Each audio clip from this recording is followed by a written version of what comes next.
Salut à tous, c'est Bangdashano, bienvenue sur cette vidéo qui aujourd'hui va parler un petit peu d'hypnose et de douleur et reprendre un atelier de David Spiegel. Vous allez m'en entendre parler pas mal dans les semaines, mois à venir, parce que c'est un des plus grands psychiatres qui a bossé sur l'hypnose et qui actuellement a peut-être le plus de données et d'informations sur ce système. Donc le prendre comme point de référence est quelque chose qui pour moi est important, et en plus vu qu'il n'est pas forcément hyper connu en France, ça vous permettra de connaître un petit peu ses travaux et sa manière de voir les choses. Là c'est un débrief sur un atelier qu'il a fait qui s'appelle En finir avec la douleur chronique grâce à des outils non pharmacologiques basés sur la science. Donc on a en thèmes principaux. Donc la douleur n'est pas uniquement une sensation physique mais implique également une évaluation cognitive et affective. C'est quelque chose qu'il faut vraiment prendre en compte, même si tout est dans la tête, ça reste que l'affect et l'ensemble du récit qu'on va se créer autour de la douleur de façon générale et dans une situation donnée aussi va modifier l'intensité qu'on peut avoir sur ce vécu. Donc Spiegel dit bien, la douleur réside principalement dans le cerveau. Les signaux de douleur sont transmis par différentes voies nerveuses, donc on va être un peu plus spécifique, fibre delta lente et fibre alpha rapide. Et sont traités dans le réseau complexe du cerveau impliquant le cortex somatosensoriel, donc l'aspect sensoriel, discriminatif, et l'insula, le cortex singulaire antérieur, l'amygdale, et le cortex préfrontal, aspect cognitif et affectif. D'accord ? Donc ça touche vraiment beaucoup de choses quand il y a une douleur. C'est pas anodin, et comme vous pouvez voir, ça va toucher aussi bien les rapports de sensorialité au corps que l'aspect cognitif, affectif, donc émotionnel. Donc la douleur est une expérience complexe qui implique de sentir ce qui se passe dans une partie de votre corps et aussi d'évaluer sa signification et ce que vous en pensez. La notion importante à prendre en compte, c'est que le récit, le sens que vous avez donné à la douleur peut modifier par elle-même la douleur que vous avez. Donc, le cerveau, on voit bien que c'est un modulateur au niveau de la douleur. Ça possède des mécanismes pour intensifier ou soulager la douleur. Les émotions négatives, comme la peur, la colère, la frustration, peuvent aggraver la douleur. On revient vraiment sur cette facette dit précédemment, où on va avoir le cortex préfrontal qui va jouer dessus, l'amygdale au niveau de la peur, etc. etc.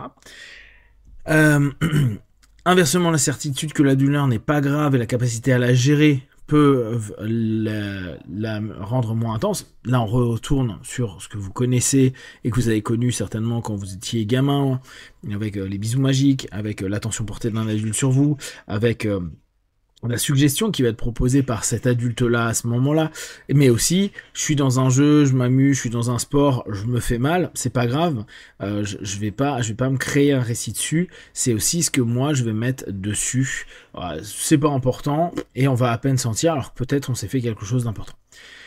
Si vous devenez frustré, en colère, effrayé, parce que signifie la douleur, cela aggravera littéralement la douleur. Et d'un autre côté, si vous êtes relativement sûr ou qu'il n'y a rien de grave et que vous pouvez la gérer, cela peut rendre la douleur moins forte. Donc ça, c'est Spiegel qui met ça en avant. L'attention portée à la douleur et les associations avec des expériences de douleur aiguës peuvent maintenir et amplifier la douleur chronique. Donc on est vraiment sur ce principe, si on le remet sur une notion moins scientifique mais plus hypnotique. Dans le subconscient, il y a l'ensemble des patterns et des mémoires long terme qu'on a pu avoir. On peut se souvenir du pic qu'on a eu sur une douleur aiguë et le maintenir parfois dans la douleur à long terme qui deviendra une douleur chronique.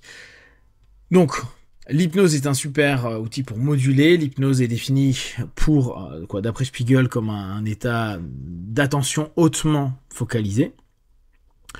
3 composantes principales de l'hypnose: attention hautement focalisée, être absorbé comme par un bon film, un livre, etc., etc. La dissociation, la capacité à mettre hors de la conscience des choses qui y seraient normalement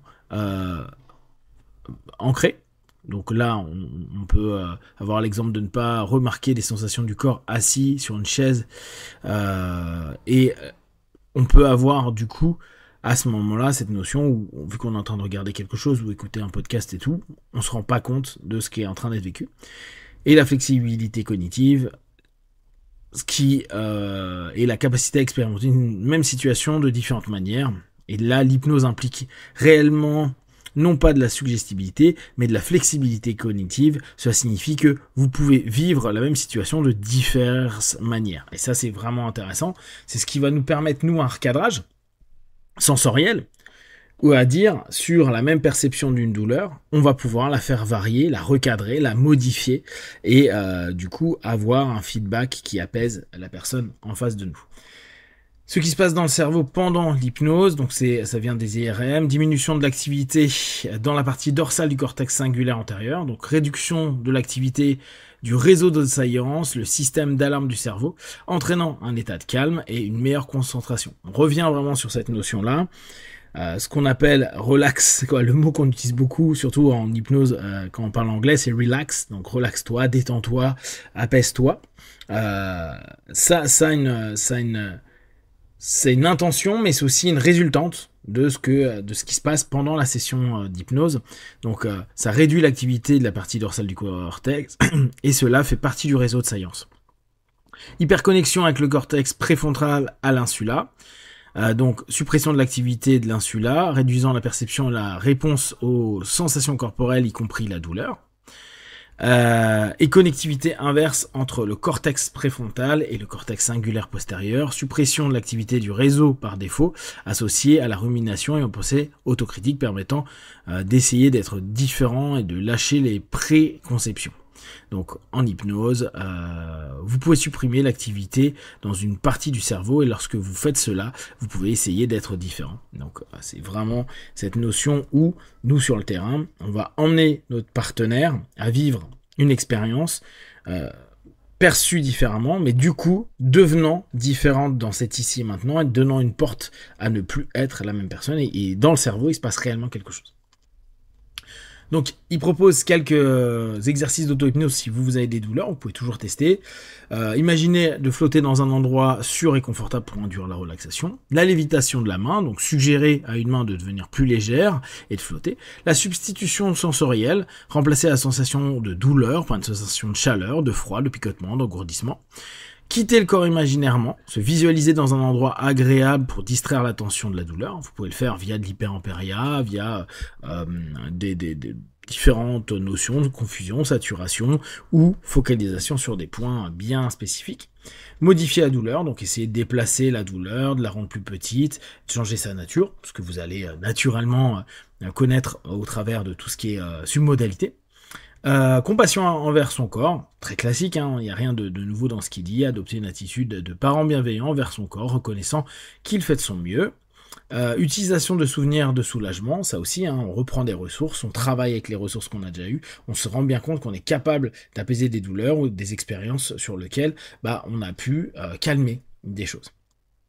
Donc, est-ce que ça aide les symptômes des maladies neurologiques, type les tremblements? Oui, la relaxation peut diminuer l'amplification des symptômes de stress. Aide pour les maux de tête induits par le stress, les migraines? Oui. L'imagination, les sensations opposées, comme une calotte de glace, etc., peut soulager.